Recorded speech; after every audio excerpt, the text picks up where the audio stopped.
आजकल लड्डू गोपाल को लेकर के आने का बहुत ट्रेंड है, बहुत फैशन है। लोग वृंदावन जाते हैं, लड्डू गोपाल ले आते हैं।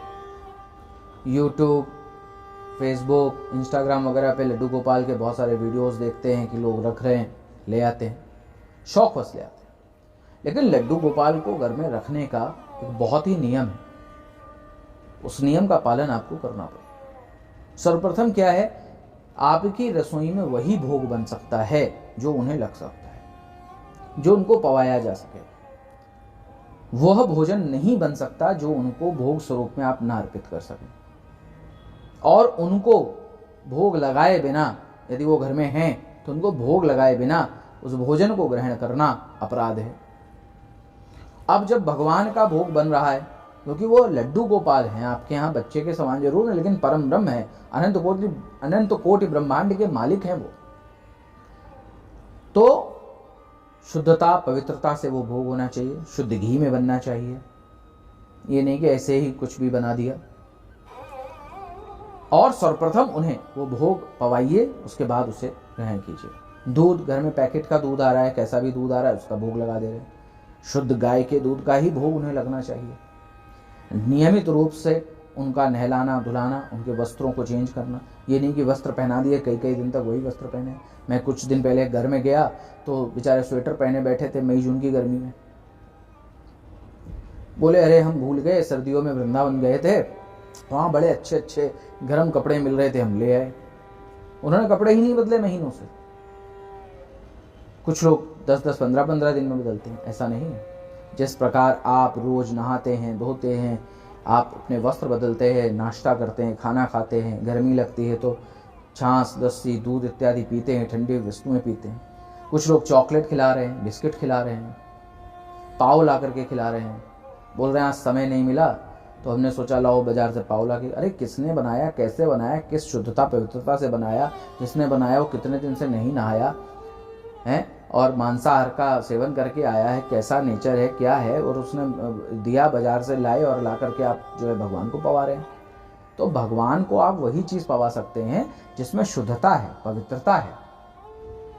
चाय का भोग लगा रहे, कह रहे हम रोज सुबह उठते हैं, बेड टी पीते हैं और हम थोड़ी सी चाय अपने लल्ला को भी पिला देते हैं और 2 बिस्किट खिला देते हैं, फिर नहाने धोने जाते हैं और बाकी भोजन जब बनता है तब पवाते हैं। तो आप तो केमिकल पी रहे हैं और बाजार का फालतू का बना खाना खा रहे हैं और वही आप लल्ला को खिला रहे हैं और आपको लग रहा है कि वो ग्रहण कर रहे हैं। वो ग्रहण नहीं कर रहे हैं, वो आपसे नाराज हो रहे हैं। तो लड्डू गोपाल को यदि आप अपने घर में रखते हैं तो उनकी जो नियम है, जो सेवा का जो नियम है, उस नियम को यदि आप पालन नहीं कर सकते हैं तो क्या लाभ है। तो आप अपनी रसोई में ही उनके लिए भोग बनाएं। और ये 4 मिश्री का भोग लगाना छोड़िए। 4 मिश्री रख के फॉर्मेलिटी कर दी, अपना काम खत्म भैया, हम नहीं समझते, हम नहीं जानते कुछ। दूसरी चीज, भगवान को जो भी चीज पवा रहे हैं उसमें तुलसी का पात्र होना आवश्यक है, उसके बिना वो ग्रहण नहीं करते। बिन तुलसी वो कुछ भी ग्रहण नहीं करते। आप उनके आगे लाखों करोड़ों भोग लगा दीजिए, वो ग्रहण नहीं करते।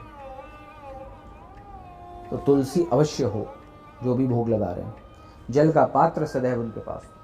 जो भी उनके बर्तन इत्यादि हैं जिनमें आप भोग लगाए, तो घर के बर्तनों में भोग मत लगाइए। भगवान के बर्तन बिल्कुल अलग होने चाहिए।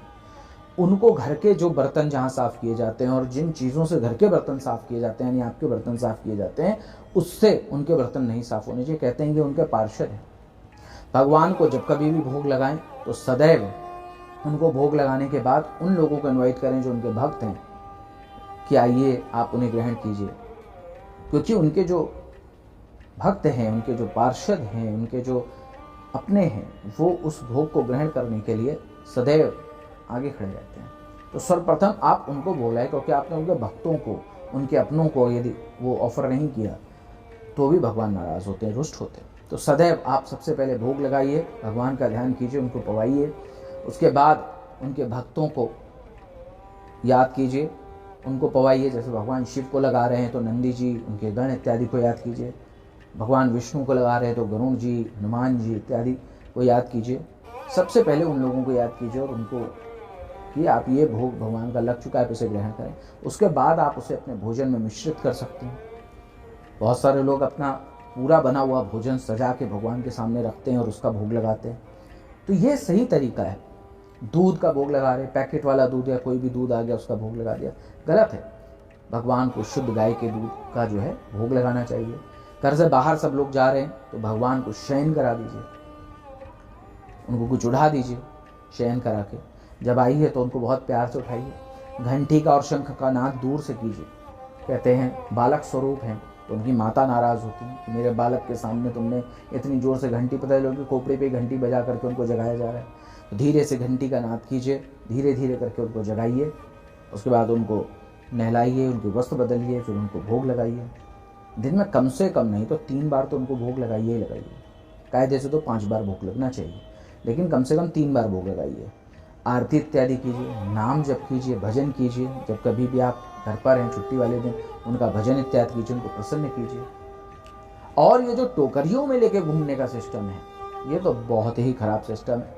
ये सब आप पाप के भागीदार हो रहे हैं। ये जो ट्रेंड चल गया है सोशल मीडिया के द्वारा कि हम टोकरी में लेके घूमें, डलिया में लेके घूमें, कोई लकड़ी की उसमें लेके टोकरी में घूम रहा है, बिल्कुल गलत सिस्टम है। कल मैंने देखा एक रेलवे स्टेशन पर एक फैमिली जा रही थी और लड्डू गोपाल को एक प्लास्टिक की छोटी सी टोकरी में पैक कर रखा था और एक छोटे बच्चे के हाथ में दे रखा था। तो उसको ऐसे हिला रही, डुला रही, पैर में लगा रही। तो आपने परम ईश्वर परमात्मा जो कि अनंत कोटि ब्रह्मांड का मालिक है उसकी दशा ऐसी कर दी कि उसे टोकरी में पैक कर दिया, एक पंछी की तरह, एक जानवर की तरह। ठीक है, आपकी भावनाएं हैं उनके प्रति, तो आप उनको उस तरीके से लेके जाइए। आपको लगता है कि ट्रेन के 24 घंटे या 20 घंटे के सफर में आप उनके साथ उतनी शुद्धता रख पाएंगे जितनी शुद्धता और जितने पूजन की उन्हें आवश्यकता है। यदि आप कहीं घूमने जा रहे हैं, बाहर जा रहे हैं, तो अपने लड्डू गोपाल को शयन कराइए, उनको उठा दीजिए, बोलिए कि चलो मेरे साथ। ऐसा आत्मिक स्वरूप में, भक्ति के स्वरूप में बोलिए कि चलिए मेरे साथ, हम वृंदावन जा रहे हैं, आप भी चलिए हमारे साथ। आप अपने किसी रिश्तेदार को, किसी नेबर को जो इतनी सेवा दे सके जितनी आप दे रहे हैं, उसको उनके यहाँ दीजिए कि आप सेवा कीजिए इनकी। हम जब तक 4-5 दिन में नहीं आ रहे, उनको बोलिए कि जब तक हम नहीं हैं प्रभु ये आपकी सेवा करेंगे, जो भी कमी हो आप हमें क्षमा कीजिए। लेकिन उनको लेके घूमना ठीक नहीं, क्योंकि शुद्धता नहीं हो सकती। 18-19 घंटे 20 घंटे की ट्रेन के सफ़र में आप स्वयं शुद्ध नहीं रह सकते, भगवान को कैसे शुद्ध रखेंगे? कैसे उनका भोग पूजन इत्यादि आप करेंगे? तो नहीं कर सकते आप। तो इसलिए उनको जहाँ विराजमान है वहीं पर शयन कराइए और उनसे निवेदन कीजिए कि अब आप हमारे साथ चलिए। मूर्ति स्वरूप यहाँ शयन कर रही है, आप सूक्ष्म स्वरूप में हमारे साथ चलें। तो लड्डू गोपाल बहुत जिम्मेदारी है। आप घर ला रहे हैं तो एक बहुत बड़ी जिम्मेदारी घर लेके आ रहे हैं, और वो भक्ति भावना जब तक आपके अंदर नहीं है तब तक आप अपने घर पर लड्डू गोपाल को सिर्फ देखा दिखाई के चक्कर में मत लेके आइए। ये मेरा आपसे निवेदन है। हरि ओम नमः शिवाय।